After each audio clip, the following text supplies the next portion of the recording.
महाराष्ट्र के सोलापुर शहर मध्य विधानसभा सीट पर मुस्लिम मतदाता इतिहास लिखने के लिए पूरी तरीके से तैयार हैं। इस सीट पर आजादी के बाद पहली बार विधायक बनेगा कोई मुस्लिम उम्मीदवार। कौन है एमआईएम के फारूक शाब्दी, जिसका पल्ला दिख रहा है सबसे भारी? देखिए इस वीडियो में आगे।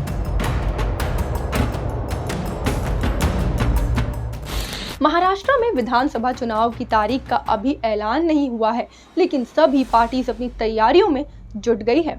आज महाराष्ट्र के उस विधानसभा की बात करेंगे जहां आज़ादी के बाद से आज तक कोई मुस्लिम विधायक नहीं बन सका। हम बात कर रहे हैं सोलापुर शहर मध्य विधानसभा सीट की।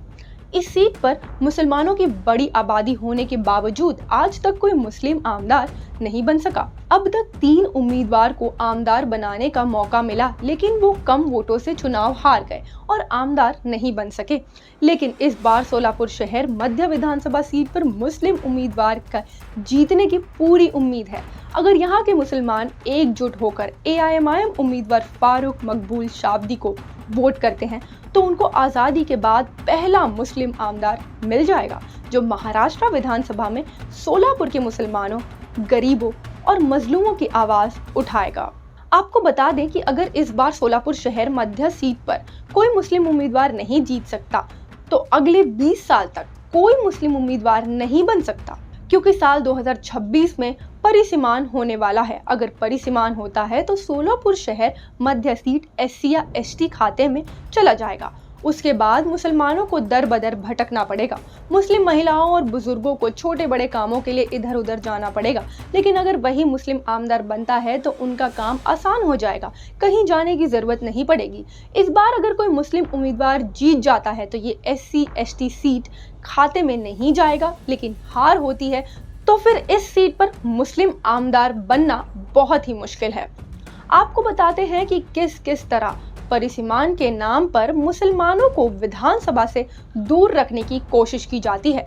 उत्तर प्रदेश में बिजनौर जिला के नागिना लोकसभा सीट में 43% मुस्लिम आबादी है और एससी 22% 22% है। उसके बावजूद ये सीट एससी के लिए आरक्षित है। उत्तर प्रदेश के कई ऐसी सीटें हैं जहां मुस्लिम आबादी ज्यादा है लेकिन उनको आरक्षित कर दिया गया है। इसके अलावा महाराष्ट्र के कुर्ला सीट भी, जहां मुस्लिम आबादी ज्यादा है लेकिन सीट भी आरक्षित है।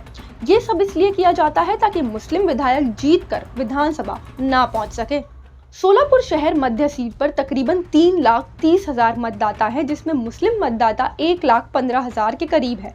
और जब मुस्लिम मतदाता एकजुट होकर एमआईएम उम्मीदवार फारूक मकबूल शाब्दी को वोट करेंगे तो इस बार सोलापुर शहर का आमदार पहला मुस्लिम आमदार होगा। आपको बता दें कि एमआईएम उम्मीदवार फारूक मकबूल शाब्दी काफी सुलझे हुए नेता माने जाते हैं। वो सभी धर्मों के लिए अच्छा काम करते हैं। उनको आगामी विधानसभा चुनाव में मुस्लिम वोट के साथ सभी धर्मों से वोट मिलेंगे। फारूक मकबूल शाब्दी किसी भी धर्म को लेकर कोई बयान नहीं देते हैं, वो सबका सम्मान करते हैं। फारूक शाब्दी को शहर में एक अच्छे नेता के तौर पर देखा जाता है।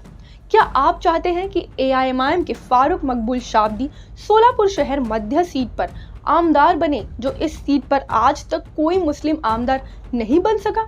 आखिर क्या वजह है कि इस सीट पर आज तक कोई मुस्लिम उम्मीदवार आमदार नहीं बन सका? अगर फारूक शाब्दी आमदार बनते हैं तो आप उनसे किस काम को पहले कराना चाहते हैं? इन सब सवालों का जवाब आप मुझे कमेंट बॉक्स में जरूर देना। मैं अलीशा चंद्राकर, जय हिंद।